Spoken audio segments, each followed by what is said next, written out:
High fives all around. His chest bumping. Let me see them shoulders shake. Let me see them shoulders shake. There it is. There it is. Montez at the midday, brought to you by the Weed Squad, St. Louis. Go to theweedsquad.com for more information about your medicinal needs, and also stop by their location at 8088 Watson Road. Tell them Dre Montez sent you, by the way. Hope everyone had a great weekend. Happy birthday to all of the Libras in the building. Excuse me for my excitement. As a Libra, a week from today, I won't be here. We up out of here. Disastrous week last week trying to plan a trip. Had to cancel that one and make new plans. And we up out of here next week. I'm looking forward to this 4-day getaway. In all my years of traveling, this is the first trip I get to do by myself. You know, coming home by yourself is different when you live out of state. That's different. You coming home. I'm going to a place I've never been before. Never in my wildest dreams I've ever been here. Never thought I would go. I've always wanted to go. And I finally get the chance to go. And I am super, super excited. Going to do a few shows from out there, of course, every day. Going to do a few podcasts and a few live shows. Speaking of that, the podcast can be heard throughout all of your podcasting platforms. Just type in Who's to Blame or Dre Montez. But you can also follow us on Spotify, iTunes, Podbean, Google Play as well. And on your podcasting platforms, you can listen to us on SoundCloud and Anchor and various ones out there as well. And I also send a link on our social media pages. We have a page on Facebook, Who's to Blame, Instagram, Who's to Blame the Podcast, and Twitter at W2B Dre Montez. Now, the videos are totally different from the podcast. Totally different from the podcast. The videos are one thing and the podcast is another. So you can always listen to the latest episode of Who's to Blame the Podcast, which is now. It is Mamba Mentality Monday. That means so much. So much. The alliteration itself takes a whole new level and a whole new look. The Lakers finally did it. Hope everyone had a great weekend. I know I did. It was a great sports watching weekend, of course. With college football, you had the NFL, you had the NBA, and you got Major League Baseball playoffs. We have been spoiled as sports fans. Spoiled. I know I have. As a sports fanatic, thank you, Dad. You know, I always tell my dad, I don't know what happened when I was born. Did you sit me in front of a TV with a jersey on? But damn it, I'm glad that I am a sports fanatic. I didn't leave my apartment the whole damn weekend. I got my issue off with writing. I got tablets and notes all over the damn place. I think I wrote probably 8 additional shows, but that's a good thing. It was no time that went undocumented this whole weekend at all. Oh, there's the timer. I have to start the timer because I know I'll get out of hand. Got to get the timer going right there. But got to get the coffee going too, because this could be a long-winded one. In a good way. I have nothing bad, nothing negative to say. You know how the show rolls on, and it will roll on. But Saturday brought about something different in the way I observe college football. Me being a Florida Gator football fanatic, we took the L this weekend. Shout out to Texas A&M. Okay, I got you. You beat us. There was some game management issues right there. There were some hand-raising issues that went on, but we took the loss. No excuses here. Hey, I'm rolling with my Gators to the end of time. But throughout college football Saturday, I noticed something. And I want to talk to the football coaches out there. Because all the way up until you get to the pros, the coaches are the ones responsible for what happens on the field, in my eyes, in youth football, in high school football, in collegiate football. The coach has told you what and what not to do. I do believe so, right? But this past college football season, as short as it's been so far, there's a trend going on. The early celebrations, the helmet-to-helmet hits, and the fighting. What is? I understand being hyped for a game. You're talking about a guy that gets hyped 3 days before a road trip. I get you being excited and hyped to play against someone you battled in your younger days, and now you're facing each other on the other side of the field. But at some point, you need to have some fucking composure out there. And I'm not seeing it in college football. I am not seeing it at all. Watching college football this past weekend, I'm saying to myself, what is going on in practice? Is one of the specialty coaches telling you to go out there and give a little extra on somebody? There's no reason that these crazy hits should be going on. 4 years ago, we just did a whole nationwide speech on proper tackling out there. And why is it not being done? Why is the proper tackling technique not being done at some of these schools that should know better, from these programs that should know better, from these coaches that should know better?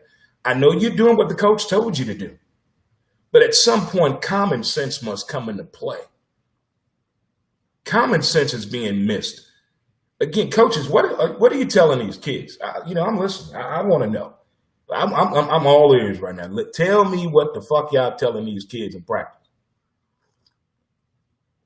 I'm not getting it. I'm not understanding at all. There's a lot of head shaking moments I had this weekend, not just in the Florida game, but all the games I watched this weekend. It was a lot of just plays like, you got to be kidding me. How do you do this now? You're affecting the whole team, the outcome of the game, field position, time of possession, opportunities. You don't get that many opportunities to beat the number one team in the country. Hello, Ole Miss. Hello, Ole Miss. You don't get that many opportunities. Never. But you wait to that moment to act that way. I just don't get it at all. You coaches out there, what's going on? What's going on? You D1 through D3 coaches out there, high school coaches that are dealing with high-profile athletes that already come to you with a chip on their damn shoulder. Whoever started that need to stop saying a chip on their shoulder. There's nothing on your shoulders. Shake it on off. Shake it on off your shoulders. That's what you need to do. Also, I noticed this weekend, the referees in college football. Is this a hip-hop song from the 90s, Blow Your Whistle? I've never seen so many early whistles in my life. They're thinking the play is over with because you know why? They're watching the game. Instead of the play, they're watching the game. Will we ever put the NCAA officials under heavy scrutiny for the early whistle? We see the committees on everything else from academics to scholarships. But what about getting the committee together and giving due diligence to the game that's being played and these referees that are blowing the whistle way too early? I counted 12 early whistles this past weekend that really affected the outcome of the game. Point spread as well to all my gamblers out there. Those of you know who you are. But why is that such a huge thing when it comes to the collegiate officials, the early damn whistle? I mean, that is just, I just don't get it. The centers in college football were awful this weekend. Awful. I don't care if you're second string center in college. You've been practicing. You've played that position before. There may have been two people this past weekend in college football that never got up under the quarterback. That's what she said. Never hiked the ball to the quarterback at all in their life due to injuries. First time ever. There were two. But the rest of you, there were 8 fumbles from the center position on a routine snap. No excuse for that. No excuse for that. Again, coaching. That has a lot to do with it. It really does. A-Rod on College Game Day. A-Rod is living the life, man. That dude is living the life, not just in front of us, behind us, on the side of us, to the left, to the right. A-Rod has been doing his thing, and I like the college football guest appearance on on College Game Day on ESPN on Saturday. But a lot of dumb mistakes were going on in college football. The hypeness goes too far. I understand you getting yourself amped up here. It reminds me of the movie The Program back in the day with Omar Epps. You remember that movie, what the young man was doing to get himself amped up? Is that going on again in college football? I hope not. But it's really raising the eyebrow and the hand to me on what is really going on at these collegiate programs that it's getting more and more increasingly each weekend. Each and every weekend, there's more of this and more of that. There probably was more helmet-to-helmet hits this past weekend than in previous weeks. And I want to know why. And it's like there's no justification for it. The ejections are on a high in college football. Nobody's talking about that. Nobody's talking about that. Let's address the damn elephant in the room. Please. Can we please address the elephant in the room? NCAA officials need to be on watch, all of you. Blowing the whistle early is affecting my emotions. The emotions. These high-scoring games, I like them. Let me tell you who probably had practice after the game, right after the game. Nick Saban in Alabama. They had practice yesterday, I guarantee you. They gave up yards you wouldn't believe. Alabama gave up 419 yards. 406 yards passing to Mizzou and 150. One more. Alabama. Slow down, Dre. Alabama. Okay. Alabama gave up 268 yards rushing to Ole Miss and 379 yards passing. That's not Alabama. That's not Nick Saban. I know he was joking that they steal his playbook, knowing all this, they know his plays. As much as everyone likes to talk to Nick Saban, current players, former players, people that want to go there, people that want to work for him, it's a good question to put out there. That was un-Alabama type football to me. LSU, Ed Ogeron. Tigers versus Tigers. Mizzou. M-I-Z-Z-O-U impressed me, blew my mind. I had no idea Mizzou was going to win that game. A home game away from home, LSU had to do it due to the hurricane situation. But still, you got to play football. Returning national champion, I never would have thought that Mizzou would get 186 yards rushing and throw the ball for over 400 yards against LSU. Again, I know you lost 14 people, but there is a thing called recruiting, and you knew what you had coming in, and you knew what you had. So those excuses right there are not getting to me. In the shootout craziest game of the day, Red River Rowdy. OU and Texas Tech. In Texas. Texas program is in trouble. In trouble. These numbers are just through the roof, and the way the game played out, man, I didn't see those three outcomes right there, but all three of those games were really, really damn good. Wow, the SEC football. The defense is not the way it used to be. I used to call the SEC the defense to get you ready for Sunday. It's the closest thing you could possibly put yourself in right there. If you're just tuning in, this is Montez at Midday. I host a podcast called Who's to Blame. You can check that out on all your social media platforms out there. Well, let's talk about the elephant in the room, that being the Lakers. The Lakers won the NBA championship last night, tying the Boston Celtics for the 17th one in franchise history. But I think more talk has been about LeBron James. I have a question. I'm a Laker fan. I'm a Laker fanatic, but I saw LeBron James play in Greensboro, North Carolina when he was in high school. I had an opportunity to go there. Shout out to WFNZ Sports Radio 610 AM. I had the opportunity to go to that game. Since he has been in the league, I've not seen him play in person professionally. But I was, cool with a high school kid coming into the NBA. There were a few that did it. There's some that before him had set the tone, but he has set a tone and a pedestal pretty high. But the comparisons to Michael Jordan, is it fair? Is it fair to him? Is it fair to MJ? I can't believe MJ retired that long ago, and he is still a household topic of discussion when it comes to competing in the NBA. It really is. In other sports, is it still there? Do we ever talk about Brady and Joe Montana? Do we ever talk about Mark Messier and Wayne Gretzky?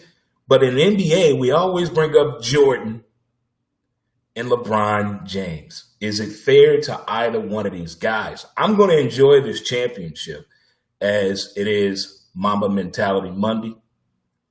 I'm a Laker fanatic, Laker fan. I've only seen the Lakers play one time in person in Charlotte, North Carolina. But outside of that, man, I wish I could go to the damn parade. I wish I could be a part of the parade. Can we be like a fan in the parade? Can we put our image in the parade? We're going to check that out today and see if that right there can break down. But for my NBA fans, though, when it comes to LeBron James, will he ever have a moment where you can just mention him without mentioning Mike? Who was Mike compared to when Mike won NBA championships? See, I don't remember that. I just can't believe in my lifetime these two amazing athletes' whole career played out right in front of my eyes. Let's appreciate what they're doing instead of knocking everything they do each and every time. There's hate on both sides. There's hate the way MJ played. There's hate for what he did on the court versus off the court. There's hate for LeBron James and the way he's doing it on the field, on the court and off the court. It's all over the place. But I want to see that same shit passed along with Tom Brady and Joe Montana conversation. Mark Messier and Wayne Gretzky conversation. I want to hear the people talking about that as well. In the South, they brought up a little Richard Petty and a little bit of Dale Earnhardt Sr., a little bit. But what about Jimmy Johnson and Jeff Gordon? So you talk about that in the South, somebody going to throw down a beer and a bottle of Jack Daniels at you. Because that affects the heart. But in this time and age, it's totally, totally different. Major League Baseball playoffs have begun. Again, I guess me being upset with Major League Baseball Commissioner Rob Manfred on how he handled this whole cheating scandal with the Astros and the fact they're in the postseason has really raised the bar on my hate and my push for the Tampa Bay Rays to beat the shit out of them. They have been acting very, very, very cocky. Look how they've been playing and acting since the playoffs have begun. The Astros, I mean. And I still want to see this tattoo that Altuve said was so bad on his chest. I want to see it. That's the reason he didn't let them rip off his shirt when they won the World Series. I don't agree with them being in the playoffs. Great game last night. Got to get that pitching under control. Why is it in the playoffs? Listen, like with the Dodgers situation, I'm putting Kershaw in a bullpen. Go to the bullpen. That hitch he has that hesitation, and I said this 4 fucking years ago. That hitch, they're going to figure it out. When they figure that hitch out, he's going to be down. Look at his postseason ERA. Switch it up. Nobody wants to see that fire coming at them in the 7th inning, in the 6th inning, 7th inning, or 8th inning. No one wants to see that. Talk to any Major League Baseball player, current or former. They're going to say the same thing. Put that dude in the damn bullpen. I would. If the Cardinals would have made it, I'd have put Wainwright old ass in the bullpen. Yes, I would have done that. So can the Rays somehow tweak that pitching staff just a little bit, just a tad? I think they can get it. In that bottom of the lineup, I believe in it. I believe in it.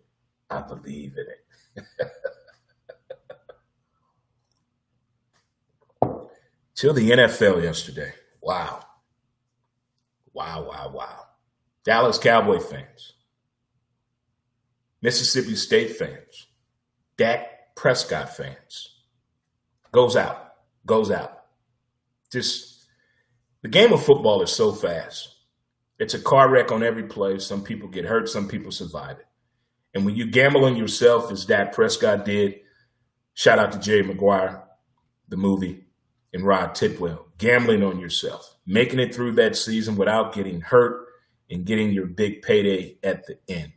When you believe in yourself, when you believe in this, is something nobody else can understand. On why would you do that? What is the thought process behind it? Then Dak comes out about the mental health issue that he dealt with in the offseason, and people had a different discussion about that. But now we saw what happened with Dak yesterday. But Dallas did something in the offseason that one of the Man Cave members, T-Mac, and I talked about. the way they picked up Andy Dalton. Andy Dalton went 5 years winning 10 games, but he was dealing with that awful fucking coach, Marvin Lewis, couldn't get them over the hump in the playoffs. But he did his thing. And to me, Andy Dalton is comfortable. He's playing with Dallas. What did he go to school, kids? Texas Christian University. He's a horned frog. He's at home. He's comfortable. There is no pressure on the redhead wonder, none at all. So I think this can really work itself out if they get to feed Dak again, but trim that stomach a little bit and don't wear that damn shirt no more. Wake up, Amari Cooper. He doesn't finish routes at all. He's going to get somebody hurt. I don't know what his problem is, but he's going to get somebody hurt. He doesn't finish the play at all. I don't think Dallas is going to be that far off at all. The New York Football Giants shot themselves in the foot. My bad, Plaxico Burress.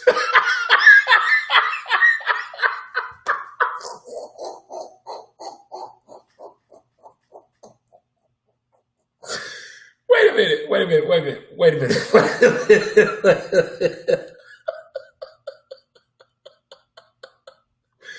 Oh, man. Remember Plaxico Burress shot himself in the foot?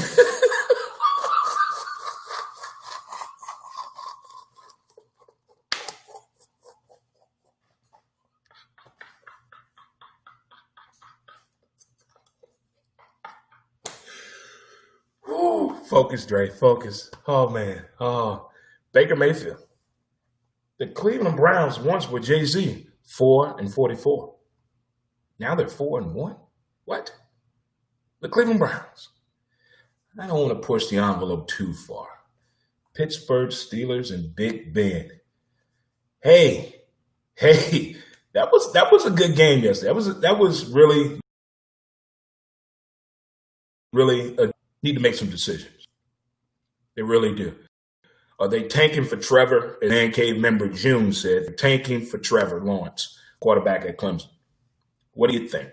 Do they have a shot at this? Is this ridiculous? Should we get rid of him now? What is going on with Philly? Philly Nation, you're on the clock. I got to hear this one here from Philly fans. I really do. I got to hear this. I want to know, where is this thing here going when it comes to the Philadelphia Eagles? Just don't know what's going on. Speaking of don't know what's going on, the Purple People Eaters of America, Minnesota Vikings. You played the Seattle Seahawks. You had them at a hell of a disadvantage yesterday. They can't win at home anymore. The past 9 games tell you itself. But the announcers in each and every NFL game I heard yesterday that was within 10 points of an outcome of a winner, they all said this key word. They're following the analytics of the game. Stop. Stop, NFL. Please stop that. Stop. You're not Major League Baseball. You're not Bill James. You're not Billy Bean. You're not the Oakland A's. You're not the movie Moneyball. Stop with this. Look at the talent you have. Look at the situation. Use your coaching intuition and go from there. You don't take points off the board. You don't do that. They tell you that through your first phase of competing in sports as a child. Your first coach told you that. You don't take points off the board. How many teams we see do that yesterday? I'll wait. If it's more than one, you get my point. Stop using analytics to draft players, to rate talent, the outcome of the game. Come on. That's why the NFL running back is getting shit on right now, because of the phrase analytics. Pay these guys their damn money. But they won't, based on analytics of the game. I'm not believing in the analytics when they come to the NFL, when it comes to the NBA, when it comes to the NHL. The only time I'm paying attention to analytics when it comes to Major League Baseball. That's it. That's the only time. Only time I'm going to listen to it. You got to come up with a new word in NFL. Come up with a new word. I didn't work hard enough. Lazy ass players. Coach don't know what he's doing. That team better than we are. We didn't expect to be here. That's how I can all sum it up right there. That's how I can sum it up yesterday. It's like trying to sum up the Kansas City Football Chiefs and the Raiders, that game. No matter how you look at it, if you close your eyes and just listen to the comments about the Raiders and the Chiefs game, you would think the Chiefs won. You would think the Chiefs won. Did the Raiders beat the Chiefs, or did Patrick Mahomes have a bad day? He still threw the ball the way he normally would. Across his body, double coverage, triple coverage. He still took those high-risk chances.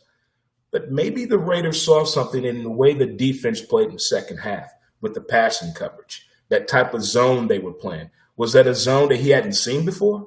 I mean, we'll know what it is Monday, so everybody is the best quarterback on Monday and the best defensive coordinator on Monday because now they know the damn answer. You done watched enough game film to figure it out. But the Raiders played good ball yesterday. I hope that car shows up every week. Does that car show up every week? But I don't think the Kansas City Football Chiefs lost anything off that loss right there. This is an overused cliche in sports. You may have learned something from that loss, or that was a quality loss versus a quality win. You can look at it from all different angles. Can the Kansas City Football Chiefs rebound from a loss like that? Does this put the Raiders and Chuck E. Cheese Gruden over the hump? You can look at it from all different angles of the way. But I still want to know what in the living likes of hell was going on with the Minnesota Vikings last night. Did you like that? Did you like that? The most gangster man ever to pimp the franchise tag. Kurt, I'm your real cousin. And the Minnesota Vikings and Mike Zimmer. Please. We're not even having a press conference. I don't want a press conference. It's like me listening to a Bronco press conference. Why? Why? There's nothing pressing about this conference I want to hear. The excuses are on a whole new level. Injuries are a part of the game. It's going to happen. It's like being in a relationship. She is going to cheat on you. It's a part of the relationship. Just deal with it. Some people can, some people can't.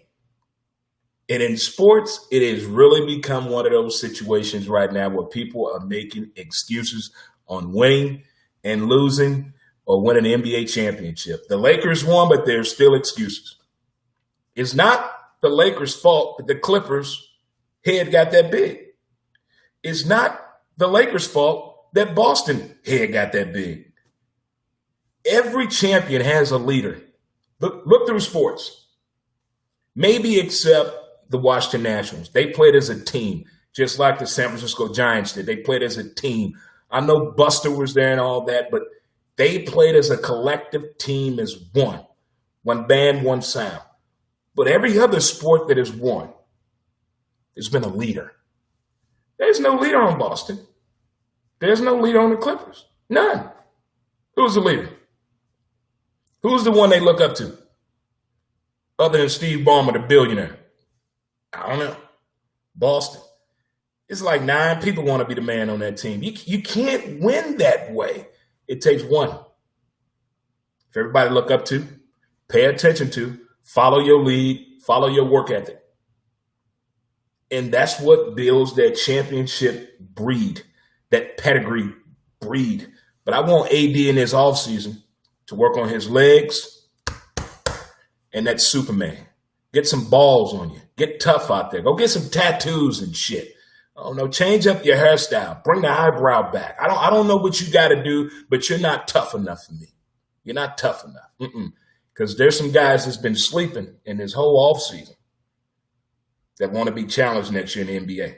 I just want to know that's coming. That's coming right there for sure. It definitely is.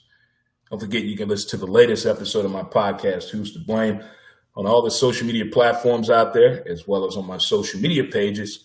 I always have a link there for you to check out the latest episode of Who's to Blame, because you never know what I may say. Now, the live video presentation and the podcast are two different ones. Two different ones. You're not going to believe what I'm going to talk about on the next episode of Who's to Blame. Stay tuned for that. I would like to thank my title sponsor, the Weed Squad St. Louis. Go to theweedsquad.com for more information, as well as stop by their location at 8088 Watson Road. They will help you in every way possible. Get that mind right, get that head right, get your life right. Mamba Mentality Monday. I have drank a whole pot of coffee. I can't believe it. Maybe because I'm excited to get up out of here. In 1 week, we up out of here. You ever taken yourself on vacation to somewhere you've never been? You get to do what you want to do, go what you want to do. It's up to, if I have a bad time, it's my fault. It's my fault. If I have a bad time on my birthday, my 50th birthday getaway, it's my fault. But we already know they ain't gonna happen. Not on my watch. Only thing we got to do is get cut up. That's it. We got to get cut up. Got to get the fro right. Got to represent the Afro from the Midwest. Yeah, I got to do that. Got to do that. But other than that, we got to deal with the social distancing and the coronavirus Hollywood shuffle of the NFL. My Broncos have been put off until next Sunday against the New England Football Patriots. And Cam, we're okay with that. We're okay with that. We need the practice. We need all that. We need all the reps we can get, because I still don't know who this team is. What are we trying to do? What are we trying to accomplish this NFL football season? If it's not for the playoffs, what is it for? Draft picks? What are we going after? What do we need? I need some heart. I need someone that can stretch the field. Stretch the field. That's what I need. That right there is what I need right there. But there were some good football games over the weekend in college and pro. I enjoyed them all. But the referees with the early whistle in college football needs to stop. The helmet-to-helmet improper tackling in college football needs to stop. You got bad clock management going on in the NFL, which is horrible. How you get to that level of coaching and don't understand how to work a fucking clock? I don't get it. Never take points off the board. That went on NFL kickers. You're on the clock of being up out of here. We're about to get rid of the whole kicking position. Y'all keep this up. It is awful. You can't make an extra point. You can't make an extra point. If you can't make a 45-yard field goal in the NFL, you don't need to be on my team. Yeah. Cutting. Got to go. And on a footnote, as a Cardinal fan, as a Pujols fanatic, are the Atlanta Falcons equivalent to Brad Lidge? Think about that. You guys enjoy the rest of your Mamba Mentality Mondays. Laker Nation, and we out.